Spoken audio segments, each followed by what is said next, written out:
Halo, Assalamualaikum warahmatullahi wabarakatuh. Bertemu lagi dengan saya, Sarah Janin Nurlita, dengan NPM 2101028. Nah, masih dengan materi kepemimpinan dan perilaku organisasi yang diampu oleh Bapak Asep Saiful Pala SEMM.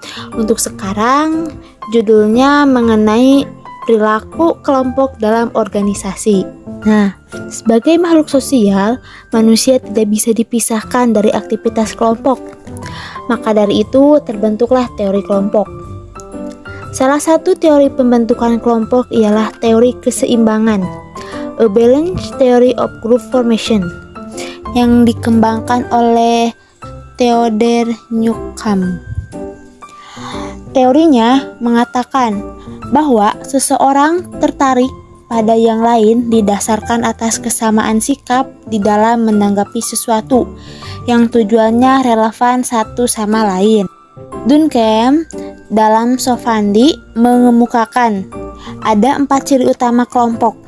Yang pertama, common motive leading to group interaction, ialah anggota suatu kelompok paling tidak harus mempunyai satu tujuan bersama. Yang kedua, ada member who are affected differently by their interaction, ialah hubungan dalam suatu kelompok harus memberikan pengaruh kepada setiap anggotanya. Yang ketiga, ada group structure with different degrees of status, ialah selalu ada perbedaan status di dalam setiap kelompok. Yang keempat, ada standar, norma, and value, ialah pembentukan kelompok disertai tingkah laku dan sistem nilai bersama.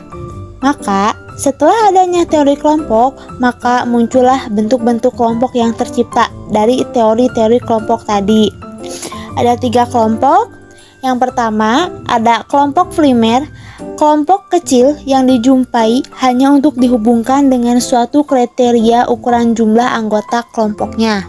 Yang kedua, kelompok formal adalah suatu kelompok yang sengaja dibentuk untuk melaksanakan suatu tugas tertentu. Yang ketiga, kelompok informal, suatu kelompok yang tumbuh dari proses interaksi, daya tarik, dan kebutuhan-kebutuhan seseorang.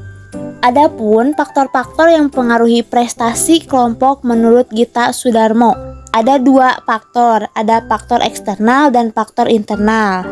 Untuk faktor eksternal meliputi strategi organisasi, struktur wewenang, peraturan, sumber-sumber organisasi, proses seleksi, penilaian prestasi dan sistem imbalan, budaya organisasi, dan lingkungan fisik. Nah, untuk faktor internalnya meliputi kemampuan dan karakteristik kepribadian.